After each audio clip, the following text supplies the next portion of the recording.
para sa mga mahilig magluto ng pandesal. Ito na ang tunay na ingredients at tiyak na masasarapan kayo. Dahil ito ay ilang beses ko nang nasubukan, kaya huwag nyo kalimutan lahat yan, mga ingredients na yan. Sigurado makakagawa kayo ng homemade pandesal na napakasarap.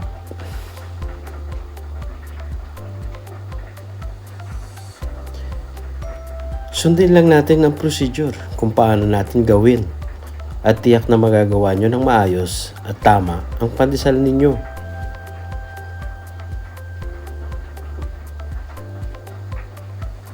Siyempre, huwag nyo kalimutan na lagyan ng pagmamahal.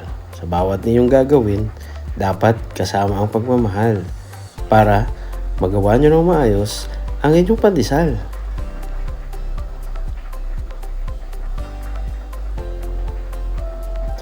Haluin nating mabuti. Pagsamasamahin ang mga ingredients na nasabi ko dyan. At huwag nyo kakalimutan na ang yeast ay dapat ay lalagay nyo muna sa mainit na gatas. Haluin natin mabuti. At gamitin natin ang kamay upang uminit yung dough at dahil doon mabubuhay ang yeast. So kaya aalis siya ng maayos dahil sa init ng palad natin, yan ay magkakaroon ng tamang temperature para umalsa.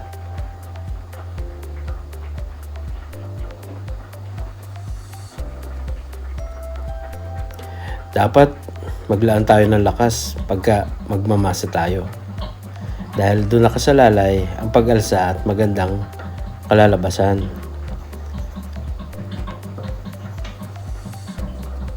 O ayan na siya. So ready na yan para gawin yung pandesal.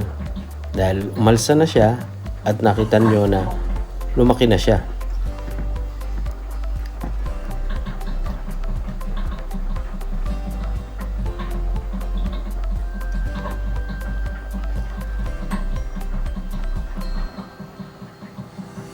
So mas maganda, mas maliit lang kasi aalsa pa naman siya, kaya masasatisfied pa rin kayo sa sukat niya kung meron lang kayong maliliit na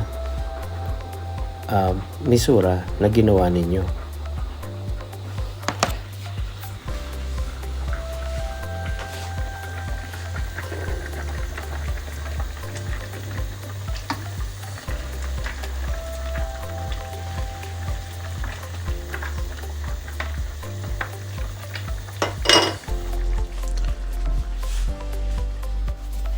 At kung gusto nyo gumawa ng ensaymada, pwede nyo rin gawin ng dong iyan, pero iba lamang yung pagpuporm niya.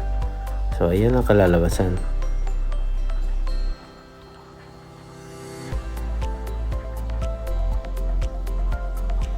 Yan, ready na para ilagay mo sa mainit na kalan.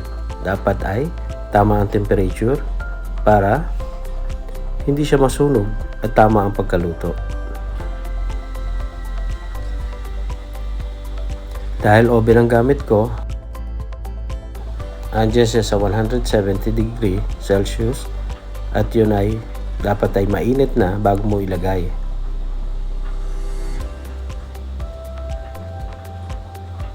Mabilis lang yan. Siguro mga 10 minutes lang or wala pa. Makikita mo na pag namula ng itaas, luto na yan. Kita nyo naman, di ba? Yan ang perfect pandesal natin. Salamat sa nga pala sa panonood. At abangan nyo yung mga susunod kong video. Walang sikreto para sa inyo. God bless sa inyo lahat. At salamat po.